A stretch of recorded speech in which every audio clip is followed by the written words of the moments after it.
things happens. Football has been ever since I was 6, 7 years old. Playing football, being free in my mind.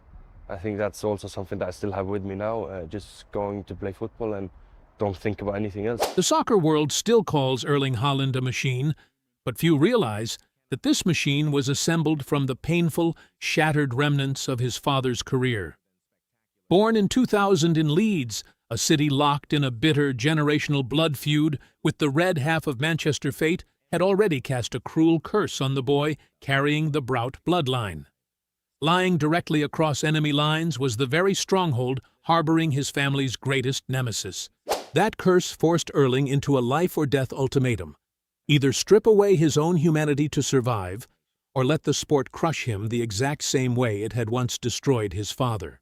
The ghost in the Braut household. The blood running through Erling's veins carries a near-perfect athletic DNA. His father, Erling Haaland, was a seasoned veteran of the grueling Premier League. His mother, Marita, was a national heptathlon champion. It was a family built on a solid foundation of speed, strength, and pure endurance. Yet, those exceptional biological gifts couldn't shield them from the dark side of professional sports. In April 2001, during the Manchester derby, Roy Keane drove his cleats straight into Erling's knee. That vicious, career-ending tackle remains one of the most violent moments in the league's history. The image burned into the memories of millions was Keane standing tall, pointing a finger down at the man writhing in agony on the grass. The fallout from that malicious challenge lingered, and 2 years later, Erling was forced to officially hang up his boots at the age of 30, when Erling was just a 3-year-old boy. Behind the television cameras, however, the truth was even more ruthless. Erling's left knee had been quietly deteriorating long before that moment. The wear and tear had compounded through every match, every collision, and every grueling effort. Keane's tackle was simply the final death sentence for a joint that had already endured far too much trauma. Growing up in the Braut household, Erling wasn't fed fairy tales about the glitz and glamour of the spotlight or golden trophies. His first real-life lesson was a brutal truth. Soccer can hand you fame, wealth, and adulation, but then it stands ready to crush your body and strip everything away in a fraction of a second. The image of Roy Keane's finger pointing at his father's broken body became a deep psychological scar, a ghost that haunted the boy's childhood. That profound realization triggered a massive shift in Erling's mindset. He didn't grow up with the naive dream of simply becoming a soccer great. He grew up with a singular obsession: to forge an indestructible body. He wanted to build a biological suit of armor so that he would never find himself lying broken on the pitch like his father. But before he could transform into that invincible machine, the boy had to pay a heavy price in humiliation. The collapse of the Prodigy label. The youth academy at Bryn FK used to pass down a local legend. Coach Alf Ingvar Berntsson would always recount the moment he first saw 5-year-old Erling touch the ball. His first 2 touches turned into 2 clean goals. That sheer superiority forced the coaching staff to bump him up to play with kids a year older. The Prodigy label appeared and stuck with him from that day forward. People started painting a path paved with roses for the rough diamond of Norwegian soccer. Reality quickly shattered that myth. At 15, Erling debuted for Bryn's first team in the Norwegian 2nd Division. There were no tens of thousands of clapping fans. There were no flashing cameras.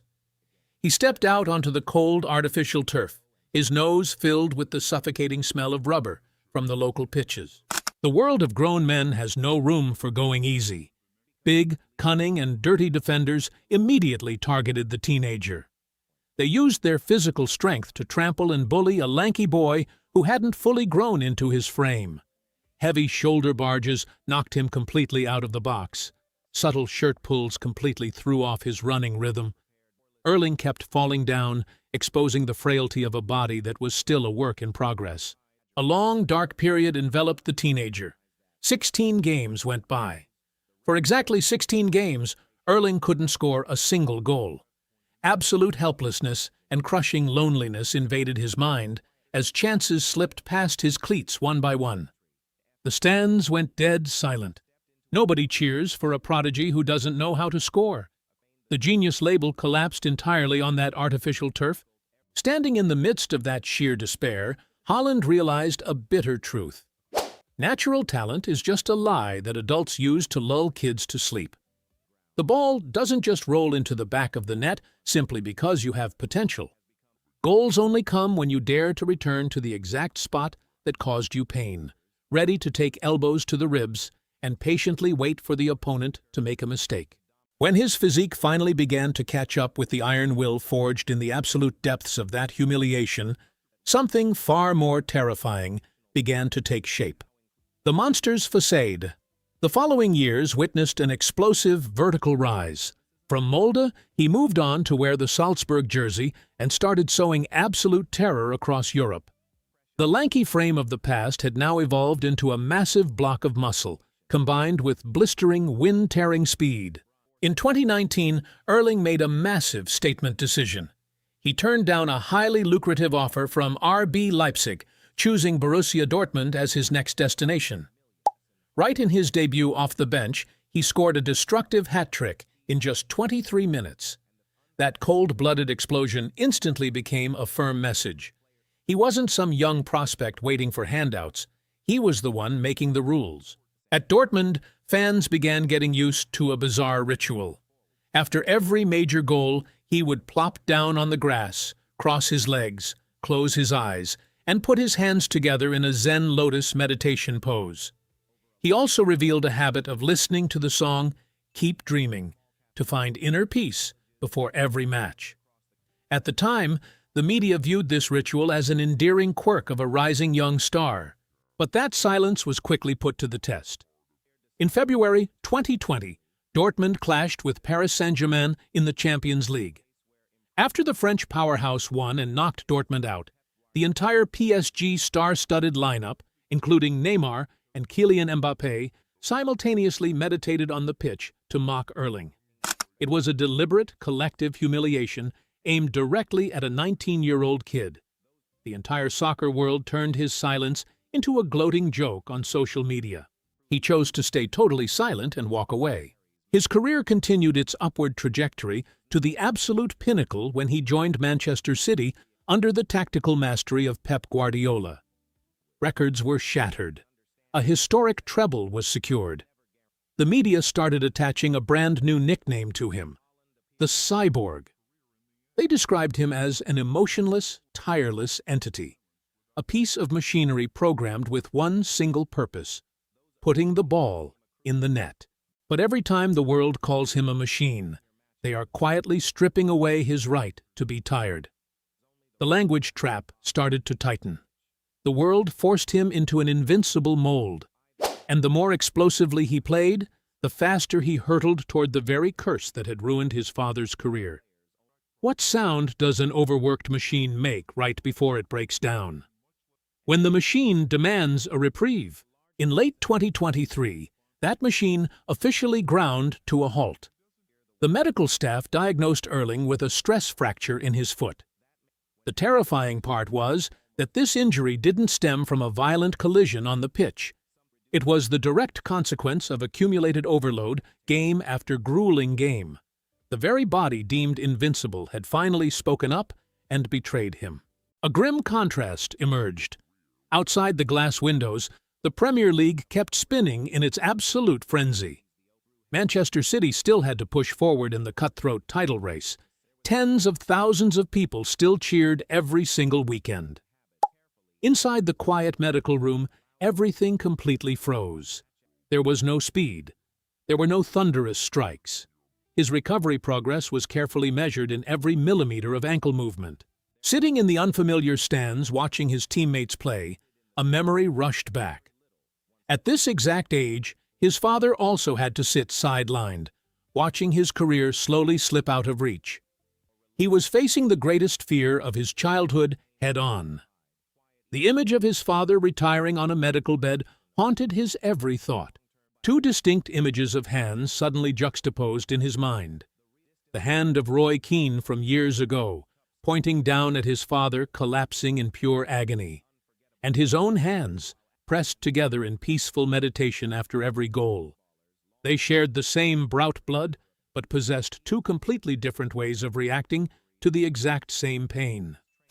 The father was struck down by the sheer violence of the sport. The son used total silence to withstand the crushing pressure. Erling realized a brutal truth. Every terrifying sprint that drove the crowds wild was silently eroding his career's lifespan. The roaring applause of the audience came at the heavy cost of his own cartilage and bone. Innate talent couldn't forge a magical shield to protect him from the ravages of time. If this biological body couldn't handle the destructive brand of soccer that the media constantly screamed for, he would have to find a way to cheat the very limits of nature itself. Rituals in the dark. The meditation that the PSG stars once gleefully mocked turned out to be no mere PR stunt for the cameras. It was a survival weapon. It was a mental discipline that kept him sane amidst the crushing pressure threatening to suffocate him. He began to completely withdraw from the limelight. There were no all-night ragers at luxury nightclubs, no tabloid scandals. His inner circle was tightened to the absolute max. At the center of that circle was Isabel Johansson, his childhood sweetheart. She became a solid anchor, keeping him grounded in the humble reality of his hometown, Brine, and pulling him away from the illusions of global superstardom. Bizarre disciplinary rituals were established, and followed to an extreme. His daily diet consisted of beef heart and liver, packing his body with around 6,000 calories. He only drank water processed through a specialized microfiltration system. First thing every morning he would step outside and look directly at the sunlight to reset his circadian rhythm. As soon as the sun went down, he wore blue light-blocking glasses to protect his brain from the stimulation of electronic devices. When he went to sleep, he taped his mouth shut to force his body to breathe through his nose, optimizing the amount of oxygen pumped into his bloodstream. Everything revolved around a cold, calculated philosophy of recovery. Sleep was no longer just time to rest. It was the most important training session of the day, dictating his physical readiness for tomorrow. His greatness didn't just happen during those 90 minutes under the bright stadium lights. It was earned through thousands of boring, dark nights, repeating tedious habits. He essentially locked himself inside a glass cage of discipline. But by turning his life into a sterile laboratory strictly dedicated to soccer, he inadvertently thrust himself into a showdown with an invisible pressure far more terrifying than any physical injury. The weight on a giant's shoulders. The curse of perfection began to take its devastating toll. When scoring a hat trick in a single game becomes the bare minimum, the boundary of excellence is redefined. A single goalless match suddenly morphed into a full-blown crisis. A double burden weighed heavily on the young man's shoulders. At the club level, he had to squeeze out every drop of sweat for the most cutthroat title race on the planet. But the true weight lay back home. Every time he returned to the national team, he had to carry the grandiose dreams of a small country desperate to put itself on the global soccer map. A tearing internal conflict raged after every single match. His instinctual urge to charge forward and leave it all on the field for his country constantly clashed with the voice of reason born from his 2023 injury. Memories of that dead-silent medical room reminded him to hold back, to calculate his pace so he wouldn't destroy his own future. Caught in a vortex of pressure threatening to crush his spirit, where he had to be both an unstoppable spearhead and the careful guardian of a fragile biological body, where would his extreme, behind-the-scenes discipline finally pay off? The Medal of Brine's son. In the summer of 2026, the World Cup entered its grueling knockout stages. The Norwegian national team was locked in a do-or-die battle. The blistering heat of the North American summer blanketed the stadium. Sheer exhaustion was etched onto the faces of every player in red. The hopes of an entire nation grew more fragile than ever as the clock ticked down to the final minutes. Standing on the brink of elimination, his family anchor once again kept him steady. Behind the image of a cold-blooded killer on the pitch, people recalled a simple, wholesome story often told right before big games. His father, Alfing, still personally went into the kitchen to cook his traditional lasagna for his son.